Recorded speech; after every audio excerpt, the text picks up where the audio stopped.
Bonjour, je m'appelle Catalina. J'ai ici un super livre à lire.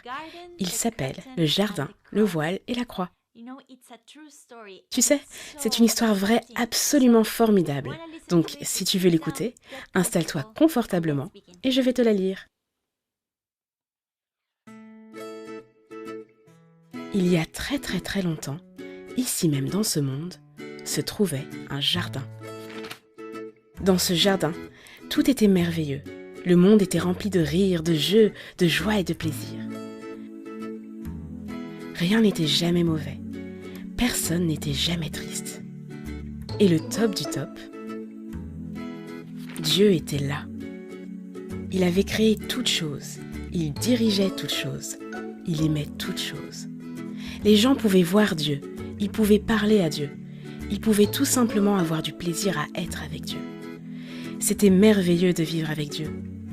Mais un jour, les gens ont fait quelque chose de terrible. Ils ont décidé qu'ils ne voulaient plus faire ce que Dieu leur disait de faire. Ils ont décidé qu'ils ne voulaient plus que Dieu dirige le monde. Dieu appelle ça le péché. Le péché gâche tout. C'est pour cela que le péché n'a pas sa place dans le merveilleux jardin de Dieu. Dieu a alors dit aux gens: « Vous ne pouvez plus vivre avec moi dans le jardin. » Et il les a chassés du jardin. Et pour montrer aux gens qu'ils devaient bien rester à l'extérieur du jardin, Dieu a placé des anges guerriers pour protéger l'entrée du jardin. Ces anges étaient là, à la porte du jardin, comme un grand panneau qui disait « Défense d'entrée ». Maintenant, tout était différent. Il y avait parfois des choses mauvaises qui se passaient et les gens étaient quelquefois bien tristes. Mais ils continuaient à pécher, car ils ne voulaient pas que Dieu les dirige. C'est pourquoi personne ne pouvait plus habiter dans le merveilleux pays de Dieu. Dieu avait dit: « À cause de ton péché, tu ne peux pas entrer. » Dieu voulait que les gens se souviennent toujours de cela. C'est merveilleux de vivre avec lui. Mais à cause de ton péché, tu ne peux pas entrer. Alors, il a dit aux gens de construire un bâtiment très spécial que l'on appellerait le temple de Dieu. Ce serait l'endroit où Dieu vivrait. Au milieu du temple se trouvait l'endroit le plus merveilleux au monde. C'est là que Dieu se tenait. Et en Dieu, il n'y a jamais rien de mauvais. Il n'y a jamais de tristesse. C'était vraiment formidable. Mais Dieu a demandé aux êtres humains d'accrocher un grand voile tout autour de cet endroit merveilleux. Sur le voile, des anges guerriers avaient été dessinés. C'était comme un grand panneau défense d'entrée. Pendant des centaines d'années, chaque fois que quelqu'un regardait le voile du temple, il se souvenait des paroles de Dieu. C'est merveilleux de vivre avec lui, mais à cause de ton péché, tu ne peux pas entrer. Les enfants sont devenus grands et ont eu des enfants. Et ces enfants sont devenus grands et ont eu des enfants. Et ces enfants sont devenus grands et ont eu des enfants. Des centaines d'étés et des centaines d'hivers ont passé. Et le voile défense d'entrée était toujours à sa place dans le temple. Puis un jour, le Fils de Dieu est venu vivre dans ce monde, sous la forme d'un être humain. Il s'appelait Jésus. Jésus a toujours fait ce que Dieu voulait qu'il fasse. Jésus n'a jamais péché. Et Jésus est allé dans le temple où le voile défense d'entrée était accroché. Jésus savait qu'il y avait parfois des choses mauvaises qui se passaient et que, quelquefois, les gens étaient tristes. Jésus disait que Dieu l'avait envoyé pour ouvrir à nouveau l'entrée du merveilleux pays de Dieu, là où il n'existerait rien de mauvais, là où personne ne serait jamais triste. Mais les gens ne voulaient toujours pas que Dieu les dirige. Alors ils ont décidé de mettre Jésus sur une croix pour le faire mourir. C'était la chose la plus mauvaise de toute l'histoire des hommes. C'était le jour le plus triste de tous les temps. Mais Jésus avait un plan. Il avait prévu de mourir sur la croix. Quel étrange projet! Pourquoi le Fils de Dieu avait-il voulu mourir? Sur la croix, Jésus a pris notre péché.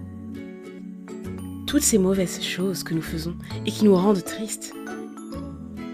Jésus les a toutes portées à notre place. Et quand il a fait cela, quelque chose s'est passé. Quelque chose d'extraordinaire, d'époustouflant, de stupéfiant. Le voile s'est déchiré. Dieu avait arraché le panneau défense d'entrée. Le merveilleux pays de Dieu est à nouveau ouvert. Parce que Jésus est mort, nous pouvons y entrer. Après la mort de Jésus, ses amis l'ont mis dans un tombeau. Ils étaient très tristes. Pendant 2 jours, rien ne s'est passé.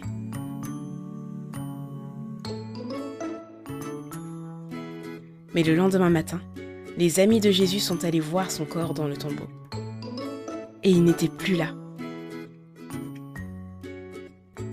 Un peu plus tard, les amis de Jésus étaient réunis tous ensemble. Tout à coup, Jésus était là, vivant. Tout à coup, ses amis n'étaient plus tristes du tout. Maintenant, ils étaient tellement heureux. Dieu avait ramené Jésus à la vie, afin qu'il vive pour toujours dans le merveilleux pays de Dieu. Et Jésus a invité tout le monde à venir vivre là-bas avec lui. Il nous dit, Dieu dit que c'est merveilleux de vivre avec lui. À cause de ton péché, tu ne peux pas entrer. Mais je suis mort sur la croix pour prendre ton péché. Alors maintenant, tous mes amis peuvent entrer. Nous pouvons vivre avec Dieu pour toujours. Il n'existera plus rien de mauvais et personne ne sera jamais triste. Nous verrons Dieu, nous parlerons à Dieu et nous aurons du plaisir à être avec Dieu, exactement comme il l'avait prévu. Ce sera merveilleux de vivre avec lui. Et tout ça, grâce à Jésus. Nous dirons chaque jour, merci Jésus, tu es formidable. Et tu peux commencer à le dire aujourd'hui.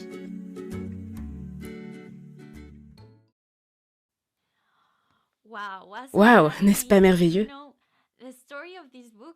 Tu sais, l'histoire de ce livre, c'est l'histoire de la Bible tout entière. Tu peux y apprendre comment Dieu a créé son monde parfait au tout début de la Bible, dans un livre appelé la Genèse. L'histoire de Jésus venu nous sauver se trouve dans les livres que l'on appelle les évangiles.